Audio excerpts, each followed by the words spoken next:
wasiirka wasaaradda horumarinta biyaha ee Somaliland Salebaan Cali Kore oo xariga ka jaray dhisme xarun caafimaad oo laga hirgeliyay degmada Dharkayngeeyo ee gobolka Sool markii ugu horeysay xaflad loo qabtay munaasabadda furitaanka MCH-ka ayaa waxa ka soo qayb galay odayaal dhaqameedyo ganacsato qurba joog mas'uuliyiin ka socotay hay'adda DRC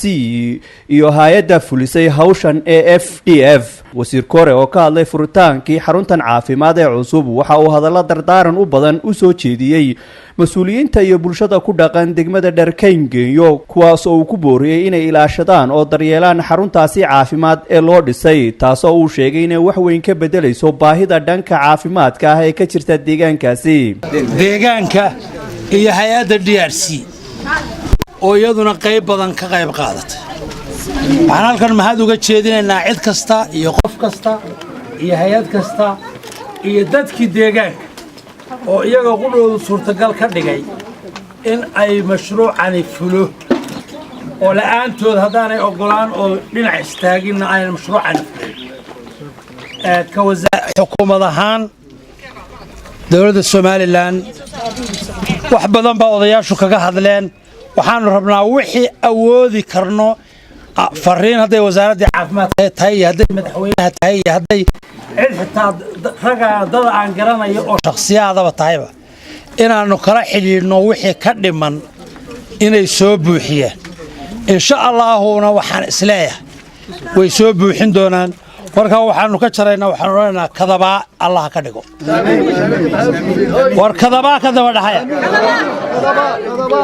maxamed Ismaaciil oo ka socday hay'adda DRC oo bixisay qayb ka mid ah lacagtaasi lagu dhisay xaruntaasi ayaa halkaasi ka hadlay waxaana uu sheegay ahmiyadda ay xaruntani u leedahay hooyada iyo dhallaanka ku dhaqan deegaanka Dharkayngeeyo iyo deegaanada ku xeeran barnaamijkan marka hore waxa soo shaqeeyay oo iska lahaa fikirkiisa deegaanka iyo qurba-joogga DRC markii dambe ay bandhigaan kala qayb qaadatay marka laakiin fikir ahaan barnaamijku wuxuu shaqeeyay qurba-joogga deegaanka shaqeeyay hay'adda FDF leedahay oo qurba-joogga ay ka shaqeeyay deegaankuna qayb ka hay DRC ma qaban karto marka wali ma dhamaystirna ma dhamaystirna wax waa dhiman laakiin hadda intii hore suma la higin waxyaabaha dhimanna insha Allah inuu higin doono oo sheegan ku jira hadii la hayna idinkana waxa la ka rabaa inaad si fiican uga faa'iideystaan oo la shaqeysaan maamulka isbitaalka iyo shaqaalaha si fiican u shaqeysaan waxyaabaha yar ka dhiman fududna inaad qayb ka qaadataan dabcan idinkuna ayaa muhiim ah baahida dabcan way badan tahay oo dhanka kale Cabdiqaadir Ciise oo ku hadlayay afka qurba-joogta deegaanka Dharkayngeeyo ee hay'adda fulisay hawshan AFDF oo ah qurba-joog deegaankaasi ka soo jeeda ayaa sheegay inay in muddo hawshan wadeen una soo dhabar adeegeen waxaana uu sheegay in baahi caafimaad ay markii hore deegaankaasi ka jirtay ayna dabooli doonto xaruntan caafimaad ee deegaankaasi laga fuliyay marbaan idin halkan oo bannaan oo ma garanaysaan sida quruxda maanta ay leedahay lahayn wixii aan idinka codsanay waxay ahayd inaad ka shaqaysaan in cisbitaalkaas idin dhammaystirmo oo guur idinku dhammaystirmo oo ilaashataan ma sha Allah maanta gursi way taaganna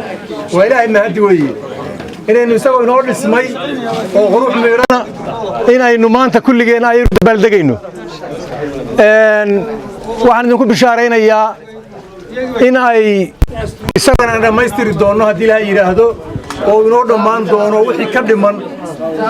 waxaa ka dhiman qalab badan baa ka dhiman oo qalabkii gudaha oo ma garanaysaa gudaha lagaga shaqayn lahaa cusbitaal uu noqon lahaa waxaa ka dhiman ambalaasti baa ka dhiman waxaa ka dhiman waxyaalo badan baa ka dhiman waxa marka wixii ka dhiman oo laydhkii eeg dhakhtarku ma shaqayn karo haddaan laydh lahayn leeradiisa jirin marka wax badan baan idin soo wadnaa waa idin ogahay inaad ma garanaysa u baahan tihiin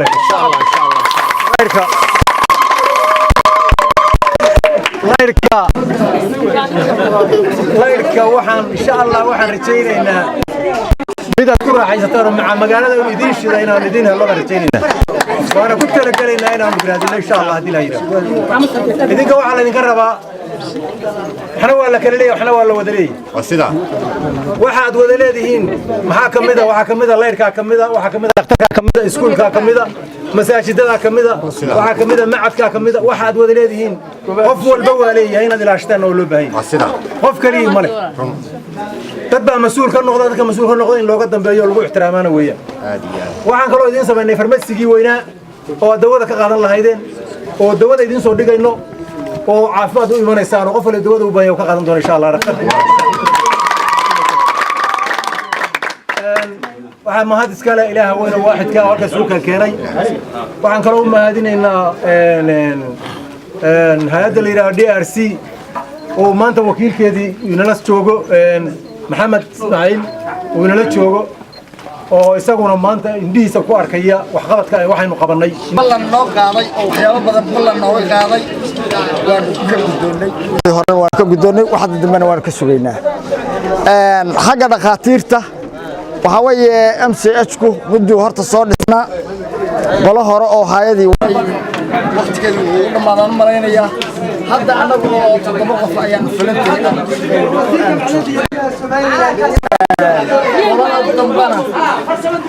waxay noo keenaan u baahnayn iyana waa naga garaysteen idinka waxaa laydinka sugayaa inaga inala gudboon wixii laynoo keeno inaynu ilaashano hadday daawo tahay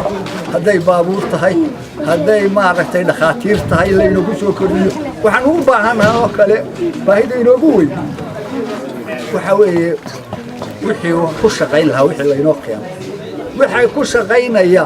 waxaa laga rabaa inaynu inagu dalbanno wixii laynoo keenana aynan odhan kaasi waa reer hebel caafimaadka iyo waxbarashadu uma baahna qolo waxay u baahan yihiin wax aqoon yay u baahan yihiin inaynu wixii laynoo keenana ilaashano hadday dad tahay iyo hadday qalab tahay iyo hadday daawo tahayba inaynu ilaashana laynooga baahan yahay dubad goobjoog laascaanood